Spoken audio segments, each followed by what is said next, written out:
Ok, mis niños, muy buenos días. El día de hoy vamos a trabajar 4 materias que son español, geografía, ciencias naturales y matemáticas. En español estamos entrando a lo que es la práctica social del lenguaje número 9, la cual se llama expresar su opinión fundamentada en un debate. El propósito de esta práctica social del lenguaje es que nosotros aprendamos a expresar, a dirigir o a dar nuestra opinión en un debate, ¿sí? Para ello tenemos que aprender qué es el debate, cuáles son sus características, quiénes participan y cuándo es y cómo es que podemos entrar a participar en un debate. Fundamentar nuestra opinión en un debate consiste en que la opinión, sugerencia que yo vaya a dar acerca del tema del cual se esté hablando esté cimentada o esté bien propuesta, ya sea en un libro, en una enciclopedia o en una investigación anterior. No me voy a ir a suposiciones, no voy a ir a lo que yo creo. Voy a dar mi opinión en base a lo que ya investigué, en lo que han investigado otras personas y en lo que han hecho otras personas y han dado su investigación. Por ejemplo, vamos a ver aquí más adelante que vamos a hablar de los organismos genéticamente modificados. Quizás algunos estén de acuerdo, quizás otros no. Los que estén de acuerdo van a decir el que es el sí, pero el por qué sí y no y por qué no. Bueno, vamos a continuar. Nuestra práctica social del lenguaje número 9. Damos continuación y vamos a la página 101. Dice, lo que conozco. Discute con tus compañeros las siguientes preguntas. ¿Alguna vez ustedes han presenciado algún debate? Quizás vívida o presencialmente no, pero lo hemos visto en las noticias, cuando los políticos quieren contender por algún puesto, ya sea gobernador, presidente de la república, presidente municipal, se encuentran entre ellos y empiezan a discutir de manera civilizada y pacífica las ideas que cada uno tiene para mejorar, ¿sí? Entonces, por lo general, en la televisión vemos debates políticos, entonces sí lo hemos visto, pero tal vez no le ponemos tanta atención como debería de ser. Cualquiera que sea tu opinión acerca del tema que se trate, ¿en qué debes basar tus argumentos? Como lo comentaba hace un momento, debemos basar nuestros argumentos en evidencia, ¿sí? O sea, en evidencia, ya sea que esté en algún libro, en alguna enciclopedia o en alguna investigación. No puedo dejarlo todo a las suposiciones. Yo supongo, yo creo, yo me imagino, no. Yo leí que el investigador fulanito de tal dice en su libro que se llama, como se llame, que esta parte de este tema consiste, entonces yo ya fundamenté mi opinión. Quiere decir que yo ya me estoy yendo a la parte donde yo sé que investigué, quién investigó, qué hizo, para qué lo hizo. Entonces, ¿podrías citar otro tema polémico? Un tema polémico que estamos viviendo actualmente en la pandemia es tanto el COVID como el regreso a clases presenciales que posiblemente pueda darse en este ciclo escolar antes o después del mismo. ¿Sale? Vamos a ver. Dice, ¿has escuchado acerca de los alimentos transgénicos? Eso es lo que vamos a tratar en nuestra clase. Los transgénicos u organismos genéticamente modificados son plantas o animales que han sido manipulados en laboratorio. Esta manipulación consiste en agregar genes a su cadena de ADN, quiere decir que modifican su interior de manera completa, ya sea en animales o ya sea en plantas, para poder combinar o cambiar ciertas características de los mismos, ¿sí? Puede ser que algunos le agreguen más resistencia al calor, resistencia a las enfermedades, a los herbicidas, nos comenta aquí, a los insecticidas, o bien para que mejoren la cantidad de nutrimentos que nos proporcionan a nosotros cuando los ingerimos o cuando los comemos. Esta nueva tecnología está provocando una serie de preguntas, argumentos, consideraciones éticas que ya sean a favor o ya estén bien en contra, sobre cómo manejarlos y sobre cómo utilizarlos. Sin embargo, también afecta a la economía de otro sector, que son los campesinos y nosotros consumidores. Algunos sectores consideran que estos productos dañan nuestra salud y es una de las posibles causas del empobrecimiento del campo. Quiere decir que pues se deja de utilizar o se ocupa demasiado, que el campo se vuelve infértil, la tierra ya no puede producir, ¿sí? Pero no basta con tener solo un punto de vista. es importante conocer todos o al menos investigar un poco más sobre dicho tema. ¿Sale? Continuamos. Escuchemos la lectura del texto que se presenta a continuación. Sugerimos que si encuentras palabras que no conozcas, las subrayes para que las comentes después. ¿Qué es lo que vamos a hacer en esta parte de nuestra actividad? En la página 102, ¿sí? Vamos a ver organismos genéticamente modificados, una opción más. Este es el texto, ¿sí? Vamos a leer este texto. Van a subrayar con color naranja las palabras que no conocen, ¿sí? Por ejemplo, vamos a empezar a leer, vamos a dar unas 3 palabras que tal vez desconozcamos y vamos a decir qué vamos a hacer con nuestra dinámica de trabajo. Inicio. Los organismos genéticamente modificados, OGM o transgénicos, no deben ser satanizados, pues no se ha demostrado que su consumo ponga en riesgo la salud humana. Pero tampoco deben ser considerados la panacea ante la crisis alimentaria global. Entonces, como yo lo estoy pidiendo con color naranja, voy a resaltar, en este caso lo voy a hacer yo, aquí lo tengo, no es naranja, pero es rojo, vamos a ver. Subrayo la palabra que desconozco, panacea. Seguimos con la lectura. De acuerdo con el secretario ejecutivo de la Comisión Intersecretarial de Bioseguridad de los Organismos Genéticamente Modificados, CBioGem, el doctor Ariel Álvarez Morales, los OGM, desde el punto de vista técnico, son seguros, pues tenemos un mayor control del producto final al insertar un gen que al hacer una cruza de especies puedan mejorar, ¿sale? Además, por una cuestión de preocupación a estos organismos, se les aplica un régimen de evaluación y vigilancia que nunca antes ha tenido otro grupo alimentario. Medidas como solo son comparables con las utilizadas en la industria farmacéutica. El funcionario considera que tampoco debe de pensarse en esos organismos como la solución al problema del hambre, ya que es cierto que con ellos vamos a duplicar el rendimiento del campo. Los alimentos genéticamente modificados son una herramienta que debemos sumar al uso de productos agrícolas criollos, híbridos y orgánicos. Supongamos que yo no conozco la palabra agrícola y criollo. Entonces, subrayo ambas y ya que subrayé todas las palabras que yo desconozco después de que leí mi texto, las voy a pasar a mi libreta. Las paso a mi libreta, ¿sí? Ya que las pasé a mi libreta, las voy a investigar, ya sea en el internet, en un diccionario, en una enciclopedia, ¿sí? Paso mis palabras a mi libreta, primero en lista o en una hojita en borrador para que no se me vayan olvidando. Y después de que las investigue, voy a investigar sus conceptos o sus significados, les repito, en internet o en un diccionario. ¿Sale?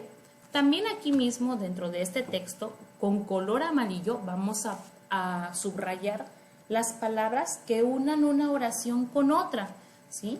Aquí abajito de esto vienen algunos ejemplos, ¿sí? Vamos a checar. Aquí está. Toma notas en la página 104. Identifica las palabras que sirvan para establecer relaciones dentro de las oraciones. Por ejemplo, ya que, porque, después de que, entonces, sin embargo, por lo tanto, aunque, en primer lugar, finalmente, por ejemplo. Estas palabras se llaman conectivos. Estas palabras que conectan una oración con otra, ¿sí? Vamos a subrayarlas de color amarillo. ¿En dónde? En nuestro artículo de la página 102.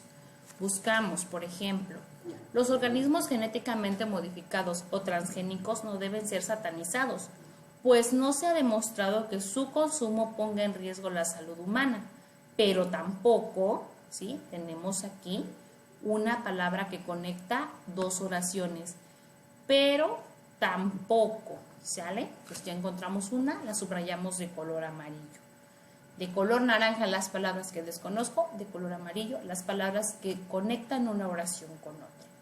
Seguimos. De acuerdo con el secretario ejecutivo de la Comisión Intersecretarial de Bioseguridad de los Organismos Genéticamente Modificados, CBioGem, el doctor Ariel Álvarez Morales nos dice, los OGM desde el punto de vista técnico son seguros, pues tenemos un mayor control del producto final al insertar un gen que al hacer una cruza de especies.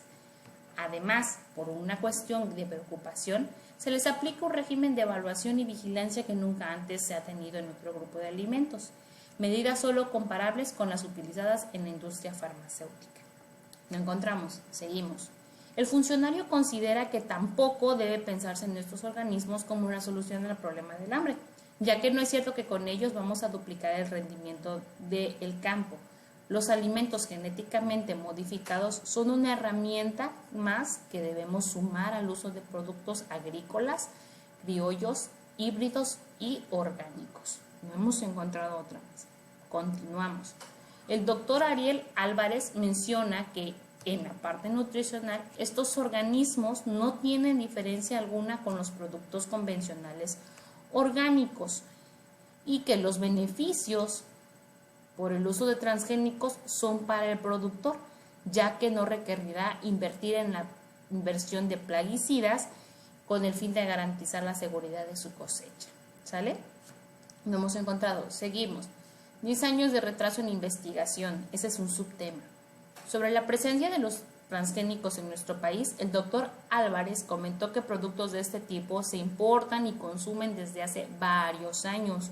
Incluso ya se siembran como el algodón, no así el maíz, cuya diversidad es muy amplia y debe protegerse. Que no se siembre semilla de maíz transgénico obedece a que se desconoce cómo los transgenes que lleguen en el polen de estas plantas podrían afectar ciertas variedades criollas o parientas silvestres del maíz mexicano. Dice, supongamos que tenemos maíz transgénico tolerante o resistente a ciertos niveles de sequía. La pregunta que se hace el señor Ariel es, ¿qué va a pasar cuando haya el flujo de polen de esta variedad a los parientes silvestres del maíz?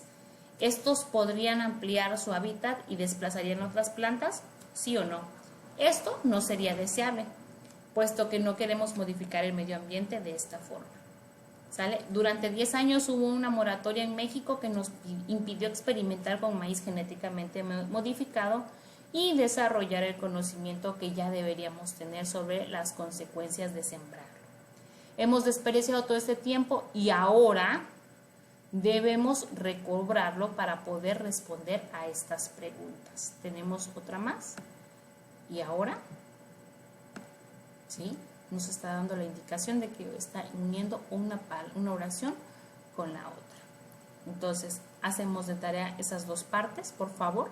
Terminamos de leerlo, me falta todavía leer, y les toca a ustedes terminarlo de leer, que me va a tocar a mí, pues revisar sus tareas.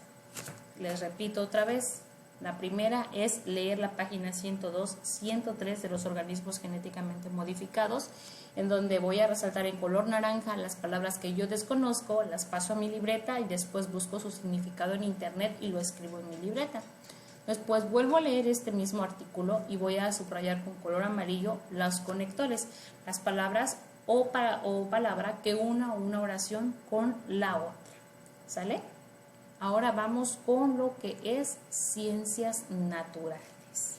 En ciencias naturales nos vamos a ubicar en lo que es la página 84. Estamos viendo lo que es el agua y las partes que se pueden disolver en ella o qué es lo que se puede disolver en ella.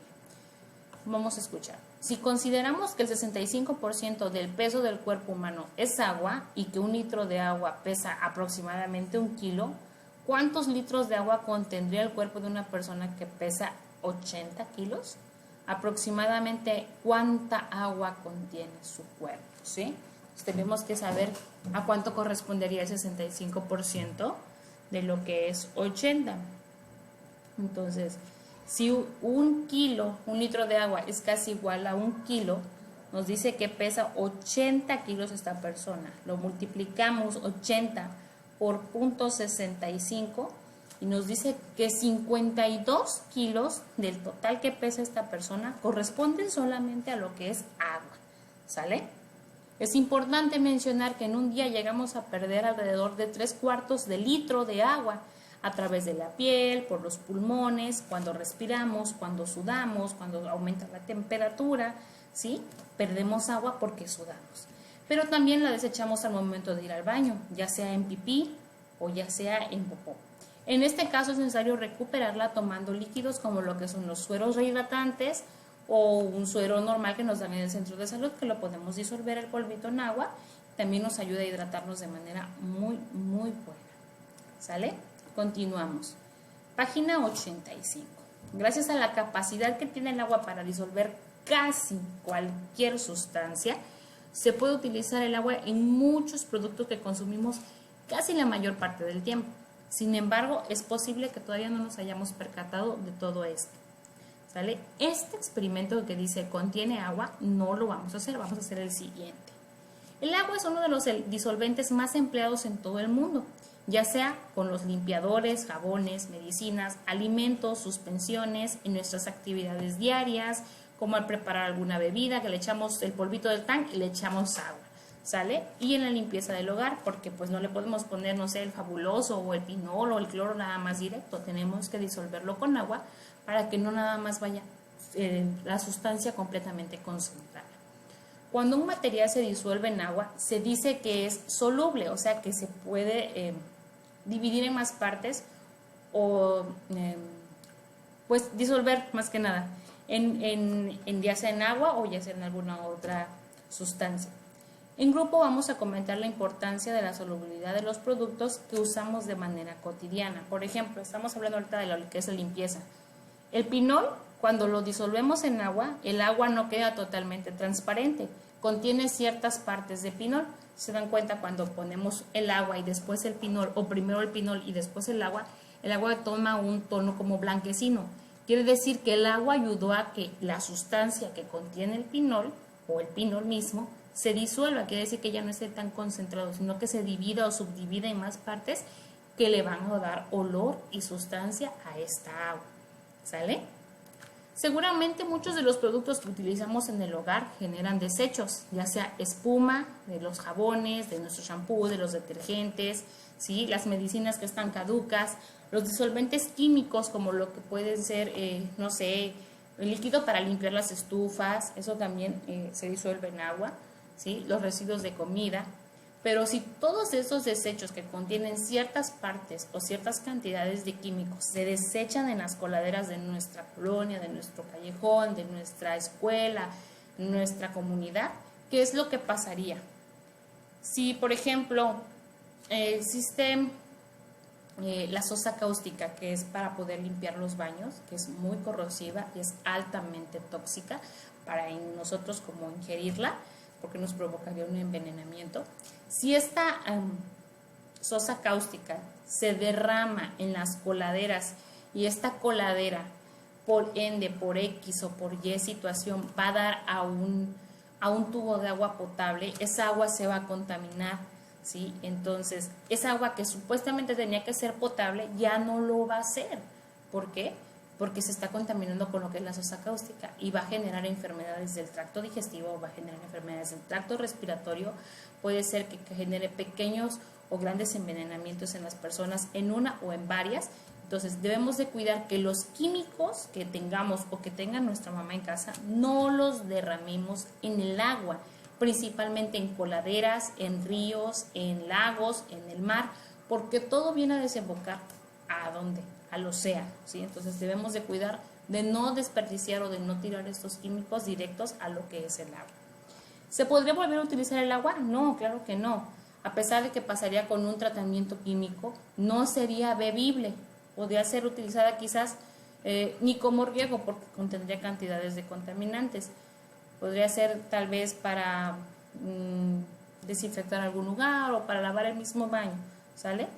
¿A dónde van a parar estos residuos? Por lo principal, de las coladeras pasan a los tubos de drenaje, pasan a una planta tratadora y lo que no se puede, pues pasa a los ríos y los ríos pasa a lo que es el mar. Pues todo viene a desembocar aquí, lo que es el mar. ¿Sale? Ahora, como habremos visto, el agua disuelve muchas sustancias, ¿sí? Es fácil también, porque puede disolver grandes cosas, es muy fácil que se contamine. Todas las aguas que contienen productos de desechos, todas, sin importar, se llaman aguas residuales. Y estas aguas residuales se dividen en 3 grandes grupos: las aguas domésticas o las aguas urbanas, después las aguas industriales y por último las aguas agrícolas. Las aguas domésticas son todos los desechos que hacemos nosotros o que vamos nosotros liberando al lavar ya sea nuestra ropa, nuestros trastes, al cocinar, al dejar reposar, o sea, al desinfectar una fruta, alguna verdura. Esas son aguas urbanas o domésticas, ¿sí? Y las aguas industriales son aquellas que contienen grandes cantidades de contaminantes, ya sea en mínima o en mayor cantidad, dependiendo de la empresa o de la fábrica que lo maneje, ¿sí? Entonces, algunas de estas aguas industriales son tóxicas, por eso hemos de tener cuidado de los que vivamos o los que vivan cerca de alguna industria, de alguna empresa, de alguna maquila, ¿sí? De no tener agua tan cercana o más que nada consumir el agua que derraman estas empresas. Y por último tenemos las aguas agrícolas, que son las que contienen los herbicidas, los pesticidas, los insecticidas, todo lo que ayuda a que ¿qué podría ser? Todo lo que ayuda a que las plantitas, el maíz, el arroz, el frijol, todo lo que sea, ayuda a que crezca bonito, eso también contamina lo que es el agua, entonces no debemos de consumirla también. Bendito sea Dios, actualmente se pueden limpiar gran parte de estas aguas, no toda, pero sí una buena parte, que puede hacer que esta agua limpiándose, pasando por un proceso químico, ya sea de decantación o de separación de sustancias, de materiales, pasando por este proceso puede volver a ser reutilizada, ya sea para riego, ya sea para lavado de ropa, ya sea para lavado de trastes y muy poca para consumo humano, o sea, agua potable. ¿Sale? Nosotros vamos a hacer este experimento que se llama Limpiemos el agua. Experimenta, observa y reflexiona. Voy a resaltar solamente los materiales que vamos a ocupar. ¿Qué vamos a ocupar? 1 litro de agua con la que te hayas lavado las manos. Vamos a guardar en un bote, ¿sí? Ya sea de crema, ya sea de yogur, ya sea de coca, de refresco, de jugo, pero que es un bote de al litro. El agua con la que nos hemos lavado las manos la vamos a vaciar en ese bote. ¿Sale? 1 litro de agua, vamos a mezclarlo con tierra. A ese litro de agua le vamos a echar tierra, la vamos a agitar, vamos a dejar que se mezcle, que se quede como lodito. ¿Sale? Vamos a ocupar 2 cucharadas de cal. 2 cucharadas de cal. ¿Sale? El alumbre no lo vamos a ocupar. Vamos a ocupar 1 litro de agua limpia. Medio litro. Vamos a ocupar un papel filtro, que es el que se ocupa para las cafeteras. Si no tenemos papel filtro, vamos a tener que ocupar ya sea papel, ¿qué podría ser? Vamos a buscar qué podemos encontrar. Puede ser, pues si no, ver de otra chaparritos, es papel filtro, papel para las cafeteras. Vamos a utilizar un embudo. El embudo puede ser que lo tengan ya o lo pueden armar ustedes cortándole la cabecita a una botella, ya sea de agua o de refresco, y se puede armar un embudo. Y vamos a ocupar 2 envases limpios con cada uno de 2 litros, ¿sale? 2 envases de 2 litros. Ya que tengamos todo esto, fíjense bien lo que vamos a hacer. Vamos a agregar 1 cucharada de cal al litro que tenga el agua con la que nos hemos lavado las manos. A esa agua de la que nos hemos lavado las manos le vamos a echar 1 cucharada de cal. Al agua que está mezclada con tierra también le vamos a echar 1 cucharada de cal. Ambos litros los vamos a quitar muy fuerte hasta que todo se mezcle. Ya que todo se mezcló, lo vamos a dejar reposar, ¿sí? Lo vamos a dejar en un lugar donde no se mueva, a que se asienten todas las sustancias o todos los materiales que contiene el agua. Mientras, ¿sí? en otro vamos a ver por qué podemos sustituir el alumbre. Ahorita vamos a buscar por qué se puede sustituir el alumbre, ¿sí? Mientras vamos a mezclar en otro lugar.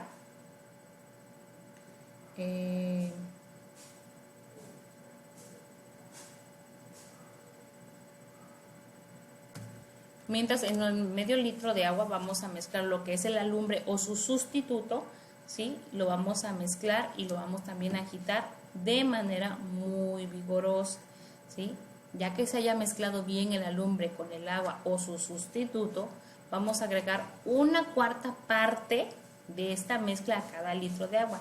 Es decir, que 1/4 del agua mezclada con el alumbre se lo vamos a echar al litro de agua con el que nos lavamos las manos y la cal, y al otro con el agua y la tierra, ¿sale? Vamos a echarle un cuarto y un cuarto.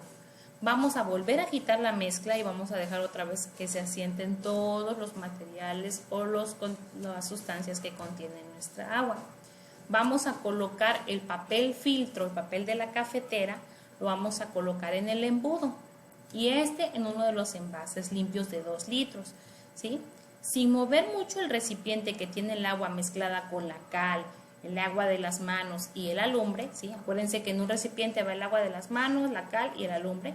Vamos a vaciar lo que es nuestro contenido al bote limpio, ¿sí? Que no contiene absolutamente nada. Lo vamos a pasar. Si vemos que ya vienen cayendo, no sé, los materiales, regresamos, dejamos que se asienten y otra vez para que no se pase ningún material o vaya a romper el filtro. Ya pasamos eso, ahora el agua que se mezcló con la tierra, con la cal y el alumbre, lo vamos a pasar al otro envase de 2 litros, igual con el embudo y con otro papel filtro, ¿sí? Vamos a ponerlo, ¿sí? Y vamos a dejar que se pase. ¿Qué es lo que vamos a ver nosotros? ¿Sí? Vamos a ver si estas aguas, con ayuda del papel filtro, con ayuda del alumbre, pueden cambiar de color o pueden cambiar su composición. Acuérdense que primero tenemos que dejar bien mezcladita el agua de las manos, esa agüita le vamos a echar cal, vamos a echar alumbre, la vamos a dejar reposar, y al otro le vamos a echar tierra, le vamos a echar cal y le vamos a echar alumbre, también la vamos a dejar reposar. Y vamos a ver cuál de estas dos pudo cambiar mejor su complexión, ¿sí? Qué color tienen, a qué huelen, cuál quedó más limpia, cuál quedó más sucia, cuál ustedes creen que sí pueda ser buena para beber y por qué, y cuál no y por qué, ¿sale? ¿Qué vamos a hacer? Vamos a hacer ese experimento. Van a pasar estas preguntitas que están aquí y les vamos a dar respuesta con ayuda de nuestro experimento, ¿sí? ¿Ustedes creen que se puede utilizar esa agua? ¿Sí o no? Voy a mandar por qué se puede sustituir el alumbre. Si no tienen todos los materiales, pues hay que hacerlo con los materiales que tengamos, ¿sí? Ahora vamos con geografía. En geografía nos vamos a ir a lo que es nuestra página número 79. Vamos a hablar acerca de lo que es la concentración y la dispersión de la población en un territorio. Es decir, cuánta gente llega a un lugar y cuánta gente se va de ese lugar, ¿sí? En la actividad que ustedes hicieron del mapa, en la actividad anterior, ¿sí? Se dieron cuenta que algunos países son muy pequeños y contienen muchísima gente. Y algunos países son muy grandes, muy extensos y contienen poca gente, ¿sí? A esto se le llama densidad de población o población relativa.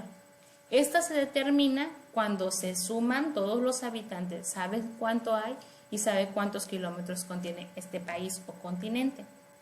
¿Qué es lo que se hace para saber cuántos habitantes hay por kilómetro cuadrado? Quiere decir que se suman todos los habitantes y después se divide, ¿sí?, entre la cantidad de kilómetros que tienen ese lugar, ese país, ese continente, esa provincia. Por ejemplo, aquí nos dice que Asia tiene 118 habitantes por kilómetro cuadrado. Quiere decir que en un kilómetro cuadrado viven 118 personas aproximadamente, ¿sí? Y es un país pequeño, ¿sí? O sea, es un continente pequeño para la gran cantidad de personas que tiene, ¿sí? En cambio, en Europa, por cada kilómetro cuadrado viven 33 personas, o sea, está razonable. Mientras tanto que en África viven 28 personas por cada kilómetro, ¿sí? Esto varía de acuerdo en qué países o en qué lugares se concentra aún más la población. El problema de que cuando nos concentramos mucho en un lugar para vivir o hay muchas personas concentradas en un lugar para vivir, se generan problemas como por ejemplo contaminación del aire, contaminación del agua, contaminación del suelo, ¿sí? Contaminamos cualquier tipo de cosa o sustancia o material que tengamos a la mano. Incluso hay contaminación acústica porque el ruido de los autos, de las motos, los claxons, el ruido de las máquinas trabajando, todo eso contamina el aire y también perjudica nuestro oído. Entonces, el principal problema que se acarrea con la acumulación de personas en un país o en un lugar determinado es la contaminación del aire. Habiendo mala calidad del aire, quiere decir que las personas tienen pocas probabilidades de vivir bien o desarrollar una salud completamente favorable, ¿sale? Esos son los principales. Ahora nos vamos a ir aquí, apliquemos lo aprendido, ¿sí? Nos dice aquí, observen la tabla e identifiquen la población, la densidad de población que corresponde a cada país por kilómetro cuadrado. En los recuadros representen la densidad de población por país poniendo un punto para cada habitante. Ok, ¿qué es lo que vamos a hacer? Yo voy a poner aquí, ustedes se han dado cuenta que estoy poniendo mi dibujo. Nos dice que en Australia hay 3 personas por cada kilómetro cuadrado. Entonces, quiere decir que voy a dibujar en este recuadro de Australia 3 puntitos, ¿sale? ¿Por qué? Porque nos dice que un puntito representa a cada habitante por cada kilómetro cuadrado. Entonces, ya sé que en Australia, por cada kilómetro cuadrado, hay 3 habitantes. En Canadá, nos dice que hay 4 habitantes por cada kilómetro cuadrado. Entonces, voy a colocar 4 puntitos. Ustedes hagan lo mejor, ¿eh? Ya saben que a mí estas cosas de aquí no me salen muy bien. Ya están mis 4 puntitos. En China me dice que voy a colocar 144 puntitos, porque por cada kilómetro cuadrado hay 144 personas viviendo ahí. Entonces coloco 1, 2, 3, 4, 5, 6, 7, 8, 9, 10. Bueno, continúo y pongo 144. Así es lo que voy a hacer. En España voy a colocar 93, en Estados Unidos 34, en México 61 y en Turquía el número 95. 95 puntitos. Cada puntito representa un habitante. ¿Sale? Ahora vamos a discutir. Esta discusión que vamos a hacer aquí, vamos a tener entre nosotros, es un pequeño debate de que estamos bien o estamos mal y por qué. Si estamos de acuerdo o no. ¿Sale?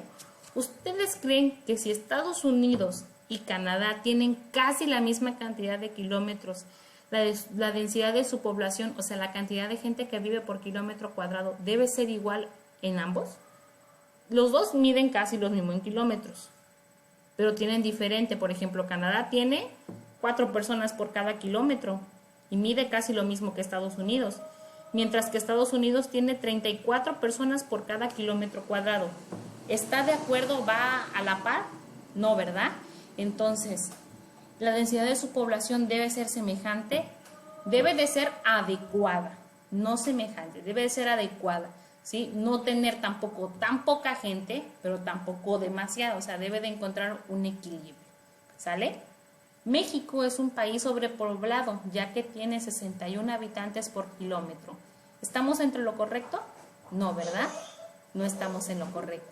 Quiere decir que no somos un país tampoco tan sobrepoblado, pero tampoco somos tan abajo. Entonces, debemos de tener también nosotros un equilibrio. ¿Están de acuerdo, sí o no? O si no están de acuerdo, ¿por qué no están de acuerdo? ¿Consideran que México es un país sobrepoblado? Díganme por qué. ¿Sale? Canadá tiene una extensión casi igual a la de China.